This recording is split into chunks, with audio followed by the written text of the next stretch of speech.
How are you? I'm great. How are you gentlemen doing tonight? Awesome, thank you. Very, very excited to be here. I'm very excited to be here too. I think I've seen all of the Saw movies. What are there, like 6 of them? I think I've seen them all at least a good 10 times each. Yeah. So you were a twisted individual, basically is what you're saying. Was that at gunpoint or you made by choice? I don't know. I have 4 older brothers. You don't have a choice but to watch scary movies when you have brothers. I like that. How many brothers? 4? 4. Oh, yeah. That scary movies And are they what just it's all watching about. and plotting how to kill each other when it's all over? Is that how family works? No, it's more me doing the plotting. You know, you got to get your research done somewhere. Right. What is it about this franchise? We're here at Jigsaw. It's kind of an offshoot. It's still part of the Saw universe, but going in a little bit of a direction. What makes this one different from all the other parts of the franchise?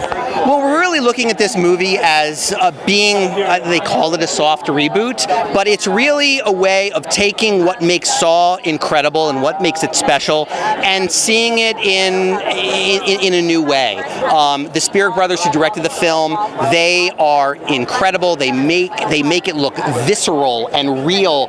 They are all about practical effects and not CGI. They're all about story.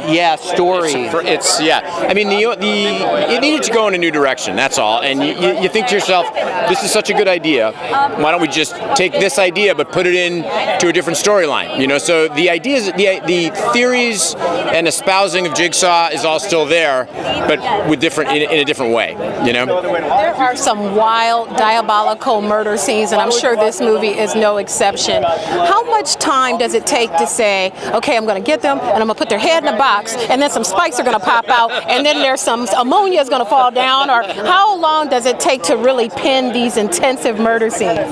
Well, I've been working with him for over 20 years, so I just sit across the table looking at him thinking all the ways I can kill him. And that's it. That's all you do. Yeah, we, writing kill scenes, that is the joy of being a horror writer.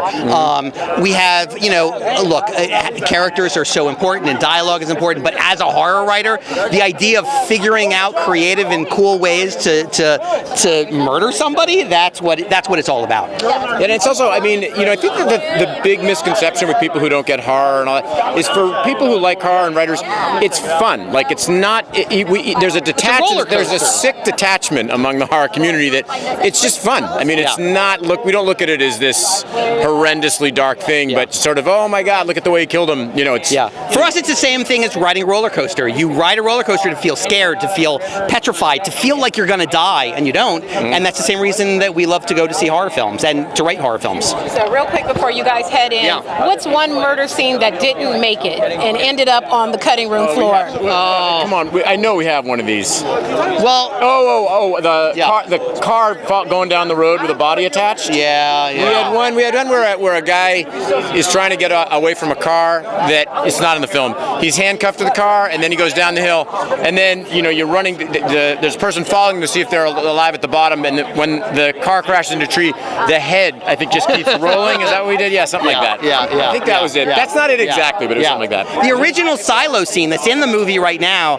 where all of this grain is falling into the silo, when we originally wrote it, which was way too much, but we wrote it that it wasn't grain, it was actually red ants. And we never thought that was going to get in, and it didn't, but we never thought it would get in, we just thought for fun. And when the producers, the first blush, they were like, I think this could work, and we're like, no way. There's no way that's going to work. Yeah. Thank you, gentlemen. It's such a pleasure speaking with you. I'm looking forward to seeing the film. Thanks.